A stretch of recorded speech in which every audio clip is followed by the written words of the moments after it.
জঙ্গল দিয়ে আমরা দেখা রয়েছি। জঙ্গলের মধ্যে অনেক ভয়ঙ্কর প্রাণী আছে, বাঘ আছে, সিংহ আছে, হাতি আছে, অনেক ভয়ঙ্কর প্রাণী ওগুলো আছে। এ তোর কইছে তোর ভয় লাগলে তুই জায়গা, তোর যেতে সাহস তুই থাক, আমরা জায়গা। আরে যা যা যা। তাই বেলিয়ার রাকিব তো চলে গেল, আমারও ভয় লাগতেছে, আমিও জায়গা। দেখ দেখে অর্ডার আইছে। আচ্ছা সমস্যা নাই, তুই যা।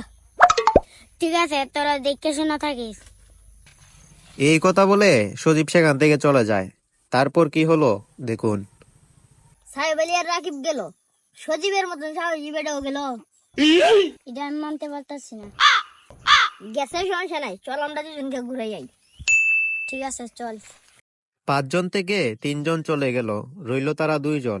তারা 2 জন এখন জঙ্গলের ভিতর দিয়ে হাঁটতেছে। অনেক ঘোরা নিয়ে গেছি, সামনে একটা গাছ দেখা যায়, চলিয়ে বসি। তারপর আর কি, তারা 2 জন একটি গাছের নিচে বইসা বিশ্রাম করতেছে এবং একে অপরের সাথে কথা বলতেছে। কিরে তুই কি কোনো শব্দ পাইতেছ? হ শুনতাছি তো, এটা তো সিংহর ডাক লাগতেছে। আর একটু ভালো করে শুন তো।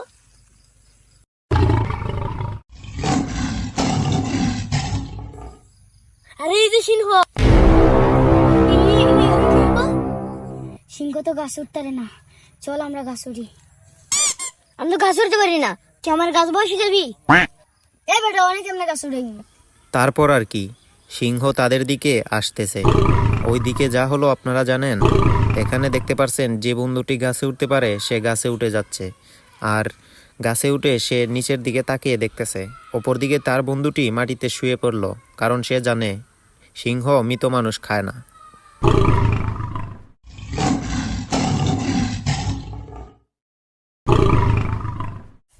সিংহটি তাকে দেখে চলে গেল। তারপর সে উঠে বসলো।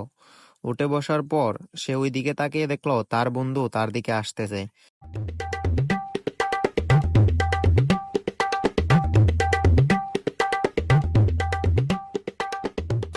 দেখলাম সিংহ তোর কানে কানে কি কয়ে গেছে, কি কইছে? সিংহ কানে কানে কয়ে গেছে যে বন্ধু বিপদের সময় ছেড়ে যায় ওই বন্ধুর সাথে চলা বাদ দিয়ে দিতাম।